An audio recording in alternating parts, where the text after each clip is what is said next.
अमरावती जिल्ह्यातील तिवसा तालुका येथे राष्ट्रसंत तुकडोजी महाराज यांच्या पावनभूमीत गुरुदेवनगर येथे श्री संत गजानन महाराज प्रकट दिन महोत्सव मोठ्या उत्साहात पार पडला। श्री संत गजानन महाराज प्रकट दिन महोत्सवाचे आयोजन बहुउद्देशीय संस्था यांनी केले। या श्रीमद भागवत सप्ताह कार्यक्रमाचा प्रारंभ दिनांक 13 फरवरी ते 20 फरवरी 2025 पर्यंत करण्यात आला होता।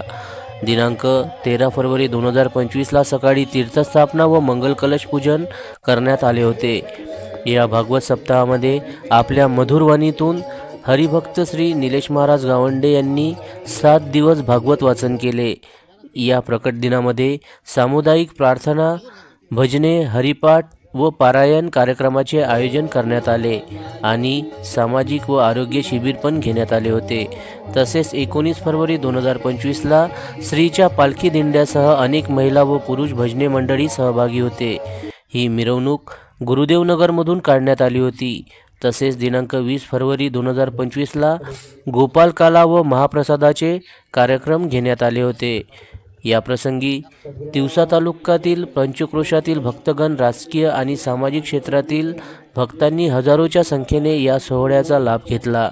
यावेळी आमदार राजेशभाऊ वानखेडे यांची प्रमुख उपस्थिती होती।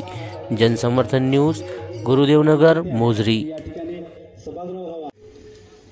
आणि काल एका असाच कार्यक्रमात शिवजयंतीच्या डॉक्टर बोंडे साहेब आमची चर्चा झाली की बोंडे साहेब 2 दिवसापूर्वी आपल्या इथं येऊन गेले आणि त्यांनी सांगितलं की या सभागृहासाठी मी काही पैसे देतो आणि तुम्ही काही पैसे द्या, म्हणून कालच ते ठरलं आणि येणाऱ्या वर्षात आपण हे सभागृह पूर्ण करण्याचा प्रयत्न करू, जेणेकरून पुढचा कार्यक्रम शक्यतोवर जर या सभागृहात झाला तर ते आपल्या सर्वांसाठी आनंदाची गोष्ट राहील आणि या गुरुदेवनगराचा विकास,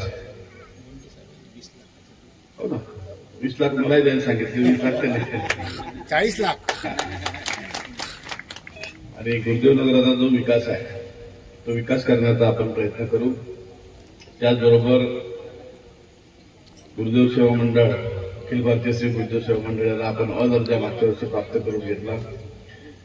तर इथं विकास आराखडा झाला, पण विकास आराखड्याचा दवाखाना जर सोडला तर काही उपयोग या विकास आराखड्याचा गुरुदेव भक्तांना किंवा संस्थेला किंवा राष्ट्रसंतांच्या जे काम आहे ते दाखवण्यात आलं नाही।